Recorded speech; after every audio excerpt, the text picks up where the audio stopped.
Hi developers, welcome to programming path.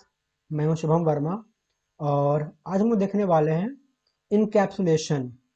तो PHP में encapsulation क्या होता है। ठीक, तो आइए देखते हैं।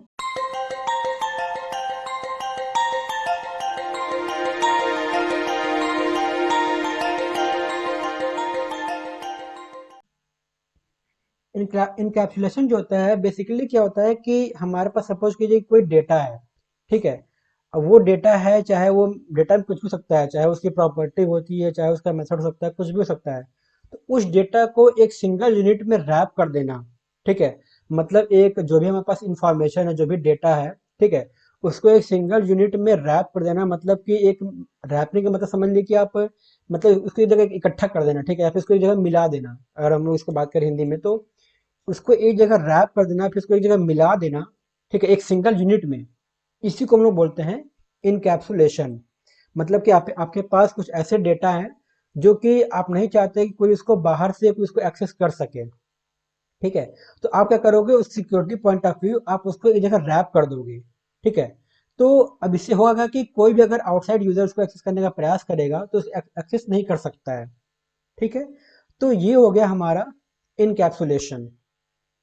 ठीक है, इनकैप्सुलेशन में होता क्या है कि जो हमारे पास जो भी डेटा होते हैं, ठीक है, चाहे वो प्रॉपर्टी हो चाहे मेथड्स हो, हम लोग क्या करते हैं, उसको प्रोटेक्शन प्रोवाइड कराने के लिए जो भी हमारा उसको अगर हमें कोई सिक्योरिटी प्रोवाइड कराना होता है, तो प्रोटेक्शन प्रोवाइड कराने के लिए हम लोग उसको एनकैप्सुलेट कर देते हैं, मतलब उसको एक तरीके से रैप कर देते हैं। ठीक है, तो इसी मैकेनिज्म को हम लोग बोलते हैं इनकैप्सुलेशन। ठीक है, तो इससे होता क्या है कि जो भी हमारा डेटा है, वो डेटा कोई बाहर से, मतलब कोई भी जो दूसरा यूजर है, वो उसको एक्सेस नहीं कर सकता।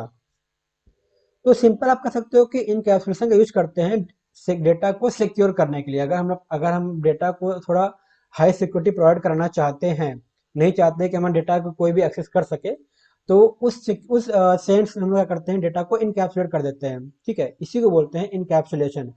तो इनकैप्सुलेशन का मतलब क्या हो गया, डेटा को सिक्योरिटी प्रोवाइड करने के लिए हम लोग उसको एक सिंगल यूनिट में रैप कर देते हैं। ठीक है, या फिर कंबाइन कर सकते हैं उसको। ठीक है, ये हो गया इनकैप्सुलेशन। इसको हम लोग एक एग्जांपल से समझते हैं। सपोज आपके पास एक बैग है। ठीक है, चाहे वो कोई बैग हो, चाहे स्कूल बैग हो, चाहे आपका वो कोई ऑफिस बैग हो, कोई भी बैग हो। उस बैग में आपके बहुत सारी चीजें होती हैं, जैसे आपका पेन होता है, आपका बुक होता है, आपके नोट पैड होते हैं। ठीक है, आपके लंच बॉक्स होते हैं। तो ये सब कहाँ पे है आपके, ये सब आपके एक बैग में है। अब ये जो बैग में जो भी आपकी चीजें भरी हुई हैं, वो आपको कोई और दूसरा जो पर्सन है वो नहीं देख सकता आपके बैग में क्या क्या चीजें हैं। ठीक है, अगर उसको ये देखना है कि आपके बैग में क्या है, तो उसके लिए आपको उसके बैग के अंदर चीजें चेक करनी होंगी। बैग के बाहर से आपको कोई नहीं देख सकता। ठीक है, इस यही एक एग्जाम्पल होता है इनकैप्सुलेशन का। यहाँ पे हो क्या रहा है, जो आपका बैग है, जो भी सामान है, वो सब आपके एक बैग के अंदर है, आपके बैग के बाहर नहीं है। ठीक है, तो जो दूसरा पर्सन होगा, वो आपके बैग के अंदर नहीं देख सकता डायरेक्टली, या फिर वो बाहर से नहीं चेक कर सकता कि आपके बैग के अंदर क्या पड़ा हुआ है। ठीक, अगर उसको ये चेक करना है कि आपके बैग के अंदर क्या पड़ा हुआ है, तो तो उसके लिए क्या होगा कि आपको उसको परमिशन देना पड़ेगा, आपको उसको एक्सेस देना पड़ेगा कि वो आपके बैग के अंदर देख सके कि आपके बैग के अंदर क्या क्या चीजें हैं। तो यहाँ पे क्या हो रहा है कि दूसरा यूजर आपके बैग को बाहर से देखने नहीं समझ पा रहा कि आपके बैग के अंदर क्या क्या चीजें हैं। यही एग्जांपल आप कह सकते हो कि इनकैप्सुलेशन का बेस्ट एग्जांपल है कि अगर हमें कोई भी चीजें हमें सिक्योर रखनी है, तो हम लोग उसको एक सिंगल यूनिट में रैप कर दे रहे हैं। मतलब यहाँ पे क्या होगा, पेन, बुक, या फिर आपका जो भी नोट, टिफिन हो गया, लंच बॉक्स हो गया, क्या है, ये आपका डेटा हो गया। और आपने उसको सिंगल यूनिट में, मतलब कि आपने उसके बैग में ही इकट्ठा कर दिया। ठीक है, ये हो गया इनकैप्सुलेशन। मतलब इसी को हम लोग बोलते हैं कि जो भी हमारे पास जो डेटा है, जो मेंबर्स है, जो फंक्शन है, जो प्रॉपर्टी है, उसको एक सिंगल यूनिट में रैप कर देना ही इनकैप्सुलेशन कहलाता है। ठीक, अब इसको हम लोग एग्जाम्पल से समझते हैं। ओके, अच्छा, वीडियो में आगे बढ़ने से पहले अगर आपने मेरे वेबसाइट को विजिट नहीं किया है, तो जरूर विजिट कर लें। जो लिंक होगी मैं आपको नीचे डिस्क्रिप्शन में दे दूंगा, जहाँ पे आप जावास्क्रिप्ट के अलावा और भी बहुत सारे इंटरव्यू क्वेश्चन तैयारी कर सकते हैं। पीएचपी के भी कर सकते हैं, माइथन, तो किसी चीज़ की भी आप तैयारी कर सकते हैं। ठीक है, आप नीचे लिंक में जरूर एक बार वेबसाइट के लिंक को चेक कर लें। ठीक, आगे बढ़ते हैं।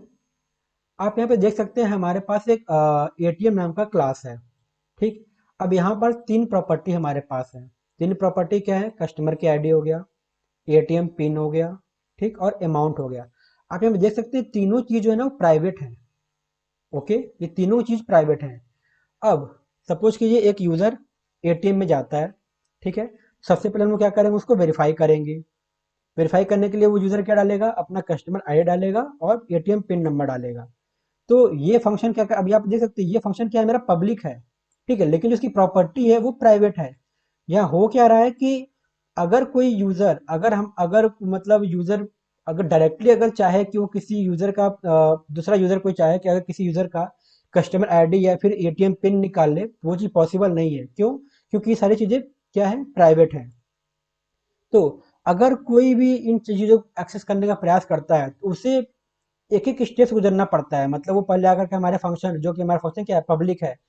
तो मतलब अगर कोई चाहे कि कस्टमर आईडी या और एटीएम पिन के बिहाफ पे डायरेक्टली उसको एक्सेस कर सके तो वो नहीं कर पाया, क्योंकि वो चीजें प्राइवेट है। तो उसको क्या करना पड़ेगा, हम उसको परमिशन देंगे, ठीक है, कि तुम ये जो फंक्शन है तुम इस फंक्शन के पास जाओ, ये फंक्शन क्योंकि पब्लिक है तो यहाँ तुम अगर डालोगे अपना कस्टमर आईडी और पिन नंबर तो तुम हमारे सिस्टम में एग्जिस्ट कर सकते हो, क्योंकि ये पब्लिक है। ठीक। अब यूजर जो आया उसने डाला, कस्टमर आई डाला और एटीएम पिन डाला, वो हमारे सिस्टम में अंदर आ गया। अब वो क्या कर सकता है, एटीएम विड्रॉ, मतलब एटीएम से वो कैश विड्रॉ कर सकता है। ठीक, ये भी फंक्शन हमारा पब्लिक है। ओके। अब लेकिन ये अमाउंट है, ये क्या है, हमारा प्राइवेट है। तो मतलब कोई हमारे अमाउंट को भी एक्सेस नहीं कर सकता डायरेक्टली। उसको एक्सेस करने के लिए जो हमारा सेट ऑफ रूल्स है, जो हमारे फंक्शन डिफाइन है, आपको उसको थ्रू ही होकर जाना पड़ेगा। तो अगर वो यहाँ पे कैश विड्रॉल करता भी है तो उसको अमाउंट डालना पड़ेगा और स्टेप बाय स्टेप होके उसको जाना पड़ेगा। पहला स्टेप ये हो गया, दूसरा स्टेप ये हो गया, ठीक है।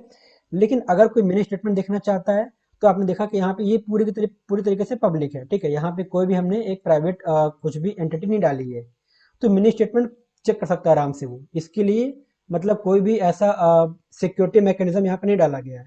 तो आपने देखा कि 3 लेयर होते हैं, मतलब एक एक मतलब अगर कोई यूजर अपना अगर एटीएम यूजर खुद भी अगर अपने किसी यूजर एटीएम कार्ड को एक्सेस करना चाहे तो वो भी डायरेक्टली उसको एक्सेस नहीं कर सकता।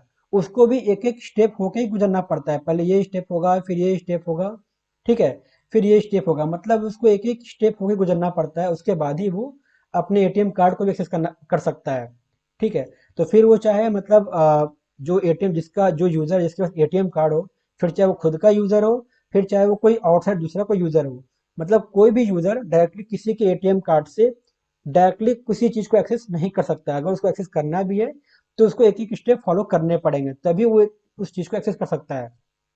ठीक। तो ये क्या हो गया मेरा, ये एक तरीके से ये जो पूरा एग्जांपल है ये क्या हो गया मेरा, एक तरीके से आपका इनकैप्सुलेट हमने कर दिया जो भी हमारा जो प्राइवेट इंफॉर्मेशन है, जो कि हम चाहते हैं कि कोई भी इसको एक्सेस ना कर सके, तो हमने क्या किया, इसको सिंगल यूनिट में रैप कर दिया, एक जगह उसको मर्ज कर दिया, ठीक है। तो इससे क्या होगा कि जो आउटसाइड यूजर रहेगा वो इन चीजों को एक्सेस चाह करके भी नहीं कर सकता। अगर एक्सेस करने का प्रयास करेगा तो अब इसलिए उसको एरर मिल जाएगा, ठीक है। तो ये हो गया हमारा इनकैप्सुलेशन का एग्जाम्पल। ओके। तो उम्मीद है आपको क्लियर हो गया होगा। अगर आपको वीडियो पसंद आए तो प्लीज़ लाइक, शेयर और सब्सक्राइब जरूर करें। आपका वीडियो देखने के लिए बहुत बहुत धन्यवाद।